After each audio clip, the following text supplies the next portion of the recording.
সুপ্রিয় দর্শক, বাংলাদেশের অন্তর্বর্তীকালীন সরকারের একজন উপদেষ্টা হলেন রেজনা হাসান।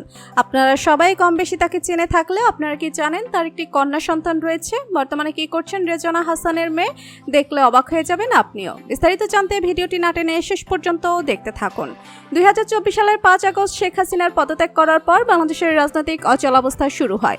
তখন নোবেল বিজয়ী অর্থনীতিবিদ ডক্টর মোহাম্মদ ইউনূস অন্তর্বর্তীকালীন সরকারের প্রধান উপদেষ্টা হিসেবে দায়িত্ব গ্রহণ করেন। এই সরকারের উপদেষ্টা হিসেবে দায়িত্ব গ্রহণ করেছেন মোট 17 জন উপদেষ্টা।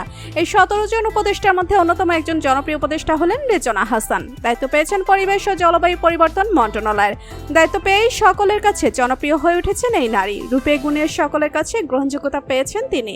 এইসব কিছু ছাড়াও Rezna Hasan of NGO in বাংলাদেশের সহসভাপতি, NGDRS এর সহসভাপতি, ইজারাকারী সংগঠন ও association of land reform and ডেভেলপমেন্টের একজন সদস্য। পরিবেশ অঙ্গনে সাহসী ভূমিকা রাখার জন্য রেজনা হাসান 2007 সালে বাংলাদেশ সরকারের পরিবেশ পুরস্কার অর্জন করেছিলেন। এরপর 2012 সালে এশিয়া নোবেল পুরস্কার হিসেবে খ্যাত ফিলিপাইনের রামন ম্যাগসেসে পুরস্কার এবং 2022 সালে আন্তর্জাতিক সাহসী নারী পুরস্কার অর্জন করেন রেজনা হাসান। সৈয়দা রেজনা হাসানের নিবাস হবিগঞ্জে হলেও জন্মগ্রহণ করেন বাংলাদেশের রাজধানী ঢাকার ধানমন্ডিতে।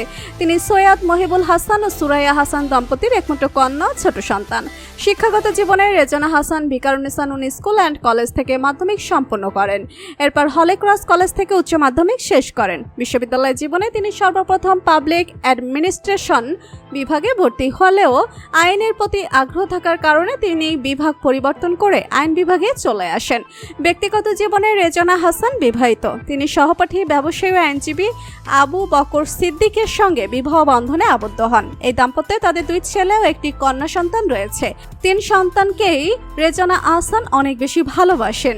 তো বন্ধুরা, বর্তমান অন্তর্বর্তীকালীন সরকারের উপদেষ্টা রেজনা হাসানকে আপনার কেমন লাগে জানিয়ে দিন কমেন্ট করে। যদি ভালো লেগে থাকে তাহলে একটা লাইক দিয়ে চ্যানেলটি সাবস্ক্রাইব করুন। ধন্যবাদ।